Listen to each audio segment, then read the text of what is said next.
Bismillahirrahmanirrahim.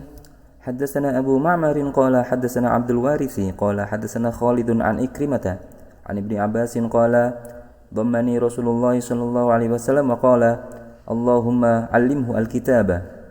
Telah menceritakan kepada kami Abu Ma'mar berkata, telah menceritakan kepada kami Abdul Waris berkata, telah menceritakan kepada kami Khalid dari Ikrimah dari Ibnu Abbas berkata, pada suatu hari Rasulullah sallallahu alaihi wasallam berada di sampingku lalu bersabda, ya Allah, ajarkanlah dia kitab. Sahih Bukhari, hadis ke-73. Bismillahirrahmanirrahim. Haddatsana Ismail bin Abi Uwais qala haddatsani Malik an Ibn Shihab an Ubaidillah bin Abdullah bin Utbah an Abdullah bin Abbas qala aqbaltu rakiban ala himarin atanin wa ana yawma idzin qad nahaztu al-ihtilama wa Rasulullah sallallahu alaihi wasallam yusalli bimina ila ghairi jidarin فمررت بين يدي بعض الصف وأرسلت الأتانا ترتع فدخلت في الصف فلم ينكر ذلك علي. Telah menceritakan kepada kami Ismail bin Abu Uwais berkata, telah menceritakan kepadaku Malik dari Ibnu Shihab dari Ubaidullah bin Abdullah bin Utbah dari Abdullah bin Abbas berkata, aku datang dengan menunggangi keledai betina. Saat itu aku hampir menginjak masa baligh dan Rasulullah sedang sholat di Mina dengan tidak menghadap dinding. Maka aku lewat di depan sebagian shaf, kemudian aku melepas keledai betina itu supaya mencari makan sesukanya. Lalu aku masuk kembali di tengah shaf dan tidak ada orang yang menyalahkanku. Sahih Bukhari, hadis ke-74. Bismillahirrahmanirrahim. Haddatsani Muhammad bin Yusuf qala haddatsana Abu Mushir qala haddatsani Muhammad bin Harb haddatsana Az-Zubaydi عن الزهري عن محمود بن الربيع قال عقلت من النبي صلى الله عليه وسلم مجها في وجهه وأنا ابن 5 سنين من دلو. Telah menceritakan kepadaku Muhammad bin Yusuf berkata, telah menceritakan kepada kami Abu Musir berkata, telah menceritakan kepadaku Muhammad bin Harb, telah menceritakan kepadaku Az-Zubaydi dari Az-Zuhri dari Mahmud bin Rabi berkata, aku mengingat dari Nabi Muhammad sallallahu alaihi wasallam beliau melumuri air ludah beliau di wajahku. Saat itu aku baru berumur 5 tahun. Sahih Bukhari, hadis ke-75. Bismillahirrahmanirrahim.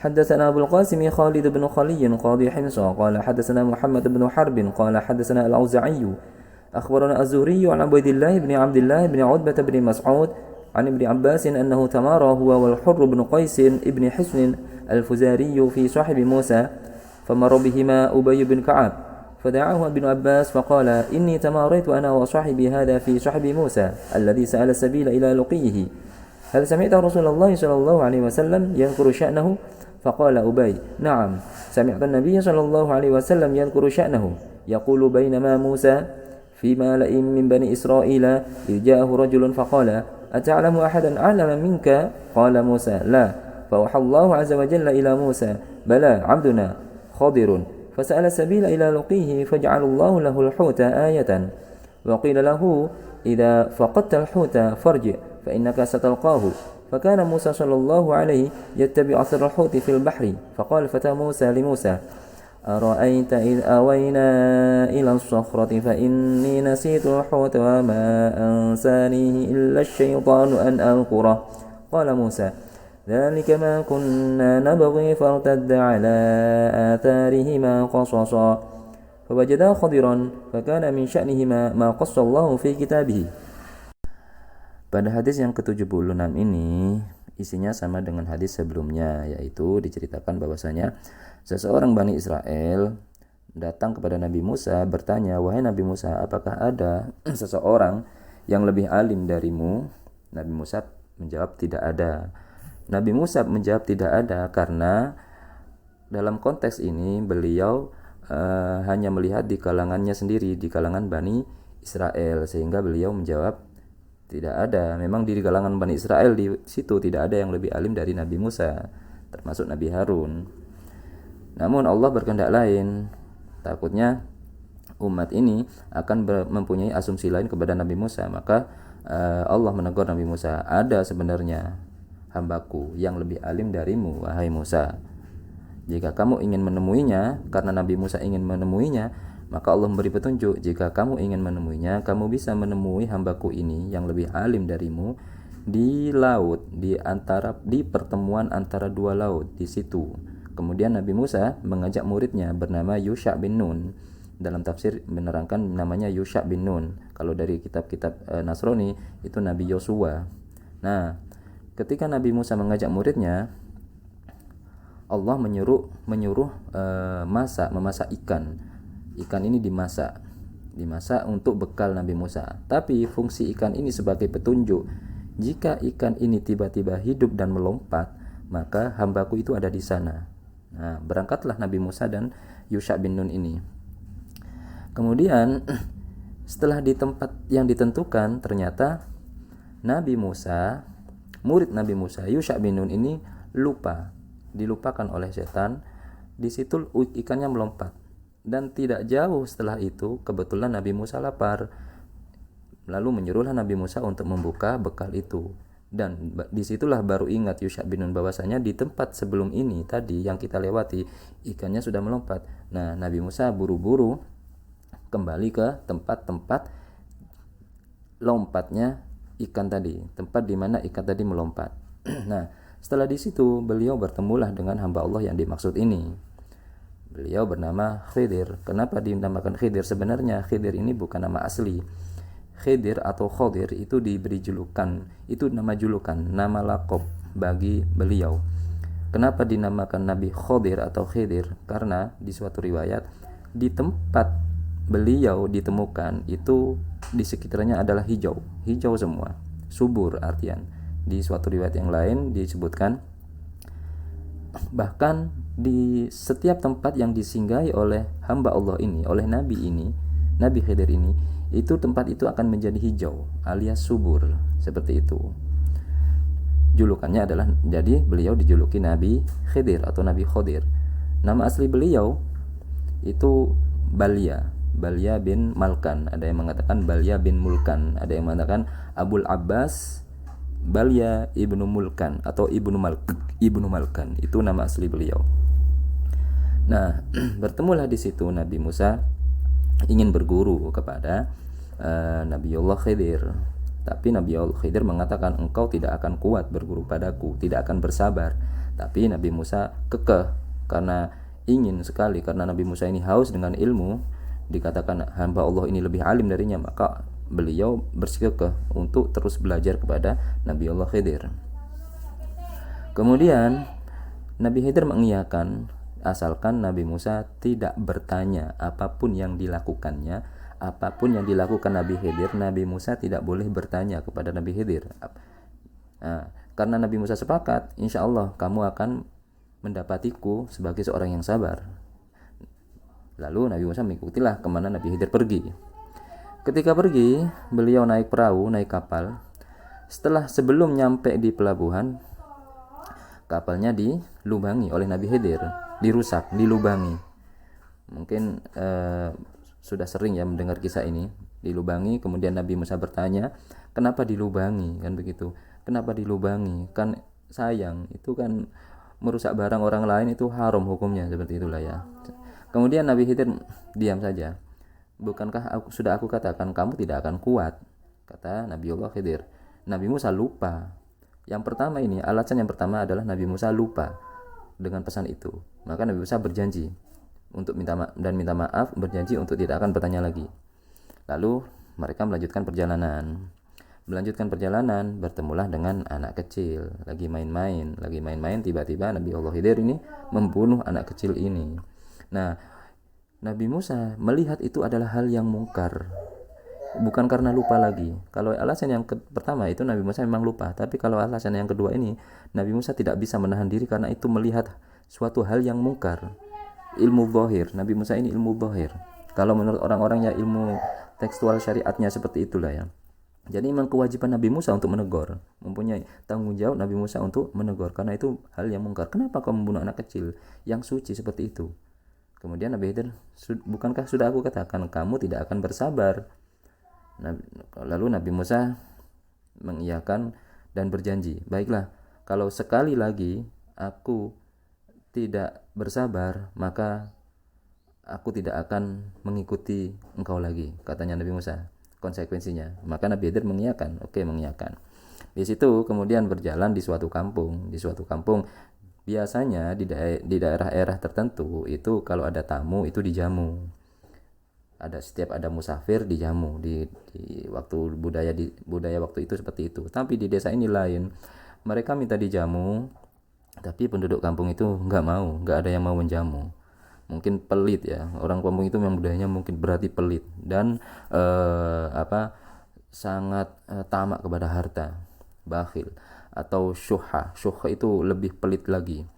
Kemudian karena tidak dijamu, Nabi Khidir dan Nabi Musa melanjutkan. Di situ ada sebuah rumah yang hampir roboh. Kemudian Nabi Khidir ini membetulkan, merenovasi lagi rumah yang hampir roboh itu. Karena apa? Di dalam rumah itu ada 2 anak yatim. Di satu riwayat ada seorang anak yatim. Kemudian Nabi Allah Khidir membetulkan, memperbaiki lagi rumah yang hampir roboh ini.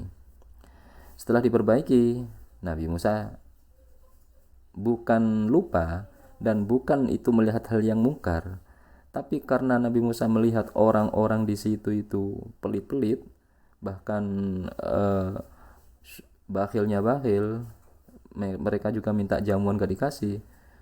Nah, maka Nabi Musa asal ceplos saja. Seandainya tadi kita minta upah, pasti kita dapat uang dan bisa buat makan. Seperti itu. Maka Nabi Khidir, nah inilah perbedaan antara aku dan engkau. Ini berarti kita sudah gak bisa kumpul lagi. Nah, kita waktunya pisah. Sebenarnya semua yang aku lakukan itu bukan atas kehendakku, tapi atas kehendak Allah. Seperti itu. Dijelaskanlah satu persatu alasannya. Alasan yang pertama itu karena apa? Karena di daerah itu terdapat ada seorang raja atau penguasa di daerah situ yang suka merampas kapal-kapal yang bagus-bagus. Biar gak dirampas, maka perahu ini dilubangi oleh Nabi Khidir karena perahu ini milik nelayan yang miskin, maka dilubangilah. Nah, itu alasan yang pertama. Alasan yang kedua, anak yang dibunuh ini adalah kelak ketika besar dia kafir dan bisa durhaka pada orang tua dan bisa membunuh orang tuanya. Maka Allah menghendaki anak ini untuk mati melalui tangan Nabi Khidir.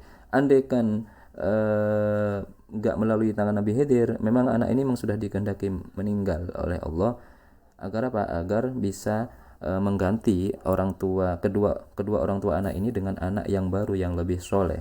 Itu yang dikehendaki Allah. Nah, alasan yang ketiga, karena di dalam rumah yang direnovasi oleh Nabi Khidir ini terdapat warisan dari ayah anak tersebut.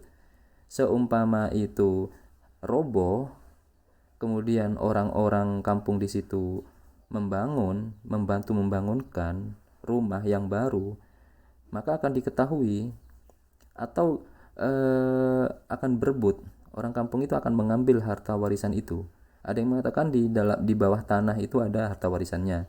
Ada yang mengatakan di temboknya itu terdapat harta warisan dari orang tuanya. Yang anak kecil ini tidak tahu, anak yatim ini tidak tahu.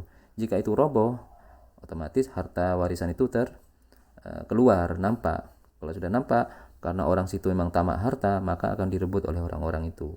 Tidak peduli dengan anak yatim ini. Maka Nabi Khidir membantu memperbaiki rumah itu agar suatu saat jika anak ini sudah besar, bisa melindungi diri, sudah balik, sudah bisa menjaga diri dan melindungi hartanya, ketika rumah itu roboh, dibenarkan sendiri oleh anak kecil ini, dia bisa tahu bahwasanya itu adalah harta warisan orang tuanya dan bisa mengambilnya. Jadi orang kampung tidak bisa merebut lagi. Seperti itu.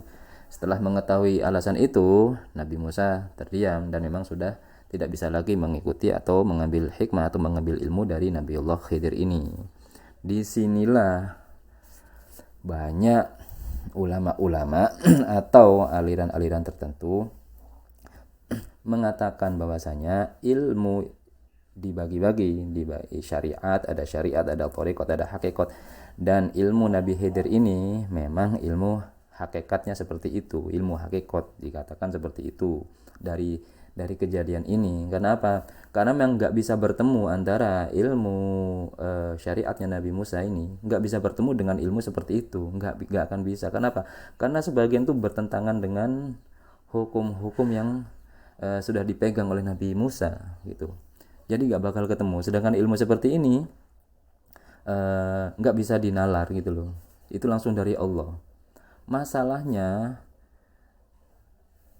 ilmu Nabi Khidir ini banyak oknum-oknum yang mengaku-ngaku bahwa dia adalah ilmu hakikat.